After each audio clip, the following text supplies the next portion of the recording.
नमस्कार, सत श्री अकाल, आदाब, खमा खड़ी वणक्कम and hello. My name is Shivika and I am studying in class 10th। आज के इस वीडियो में हम सीबीएसई क्लास 10th मैथमेटिक्स के चैप्टर नंबर 5 अरिथमेटिक प्रोग्रेशन की एक्सरसाइज 5.3 के क्वेश्चन नंबर 13 को सॉल्व करेंगे। तो आइए शुरू करते हैं। यहाँ पे हमारे पास सवाल नंबर 13 क्या दिया गया है, that find the sum of first 15 multiples of 8। भैया क्या कहना चाह रहे हैं? तो माय डियर फ्रेंड्स, मेहनत करने से खुल जाते हैं सफलता के गेट।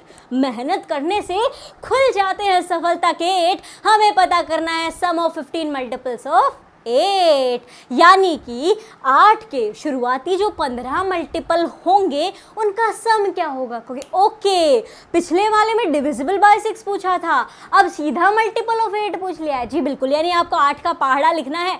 8 के पहाड़े को अगर हम 15 तक लिखते जाए, 15 तक पहुंचे, जैसे 8 1 8 होता है, 8 2 16, ऐसे 2 3 4 5 करते करते 15 तक पहुंचे, तो उन सारे नंबर्स को जोड़ देंगे तो क्या आंसर आएगा, यही हमें पता करना है। तो चलिए शुरू करते हैं। हमें सबसे पहले क्या करना होगा भाई साहब, 8 के क्या पूरा पहाड़ा लिखे? ना ना ना, एक एपी बना लेंगे, 2-3 टर्म लिख लेंगे और एक आखिरी टर्म लिख लेंगे। तो यहाँ पे सबसे पहले हम फॉर्म करेंगे एक एपी, यानी हम लिखेंगे मल्टीपल्स ऑफ 8। 8 के मल्टीपल्स क्या हो जाएंगे, तो ये एपी फॉर्म होगी।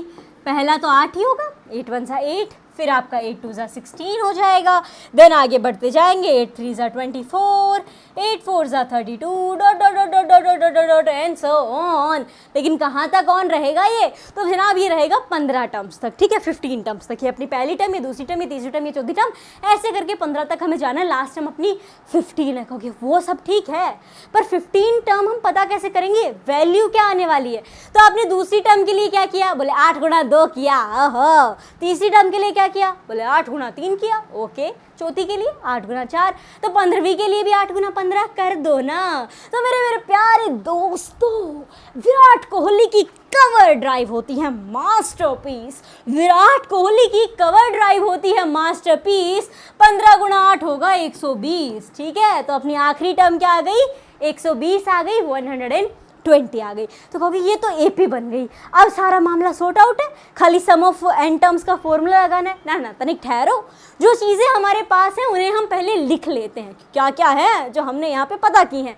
तो एक तो ज़रूरत पड़ेगी फॉर्मूला में अपने को ए की, पहली टर्म की। बोले यस एग्जैक्टली, पहली टर्म क्या है, तो फिर यहाँ पे हो गए 8 नज़र आ रही है, बिल्कुल सही बात है। यहाँ पे आपकी पहली टर्म हो जाएगी 8 ए ऑफ एन, या फिर आप इसे लास्ट टर्म भी कह सकते हो। तो वो क्या दिया गया है, अगर वो दिया नहीं, हमने पता किया है। Very nice. सो आपका लास्ट टर्म इज 120, 120।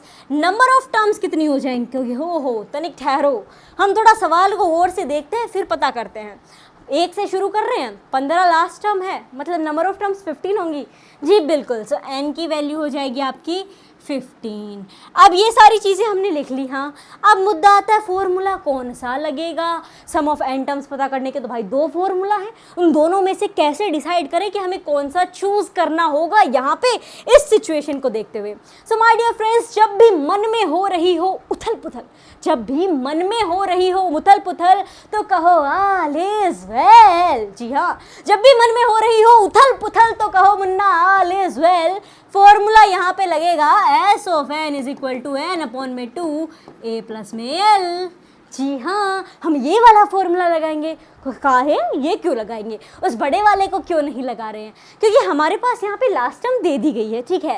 और जब लास्ट टर्म है तो काहे इतने बड़े चौड़े वाले फॉर्मूला पे हम जाएं, 2-3 स्टेप फालतू बढ़ाएं, फटाफट जब आंसर आ सकता है। और जब हमें स्पेशली दिया गया है फॉर्मूला टेक्स्ट बुक के अंदर, तो हम उसका इस्तेमाल करेंगे ना। सो यहाँ पे हम लास्ट टर्म वाले फॉर्मूला को यूज़ में लेंगे। लेकिन ये हमेशा याद रखिएगा, ये फॉर्मूला कब कब लगेगा, जब जब आखिरी टर्म दे दी गई हो। अगर नहीं दी गई है तो आपको वही बड़ा वाला फॉर्मूला यूज़ करना होगा।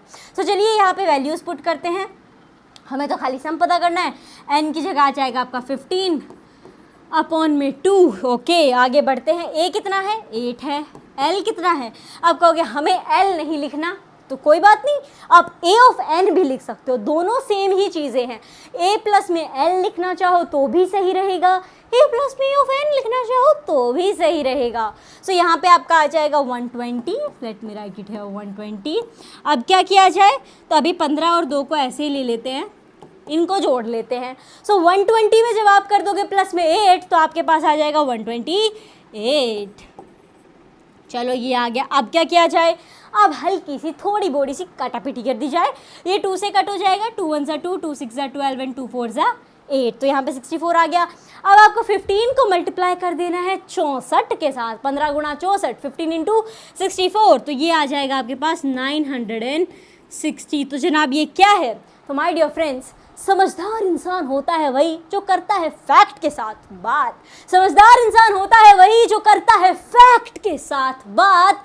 फाइनल आंसर होगा 960। जी हाँ, ये आपका फाइनल आंसर आ गया। इसके आगे जाने की कोई जरूरत नहीं, हमें पता करना था सम ऑफ फर्स्ट 15 मल्टीपल्स ऑफ 8, तो ये होगा 960। अगर हम 8 के शुरुआती 15 मल्टीपल्स को जोड़ देते हैं तो हमें मिलेगा 960, 960। And this is the answer for question number 13। मुझे उम्मीद है कि आपको सॉल्यूशन अच्छे से समझ में आ गया होगा। समझ में आया ना? अगर समझ में आ गया है सो माय डियर फ्रेंड्स, इस वीडियो को कर दीजिए लाइक। और हाँ, अगर समझ में नहीं आया है तो कमेंट बॉक्स में कमेंट करके मुझे ज़रूर बताएं कि ऐसी कौन सी चीज़ें हैं जो आपको समझ नहीं आई हैं और मुझे इम्प्रूव कर लेनी चाहिए। और हाँ, जो चीज़ें अच्छी लगी हों वो भी कमेंट बॉक्स में कमेंट करके ज़रूर बताएं। सो मिलते हैं एक नए वीडियो के साथ। धन्यवाद।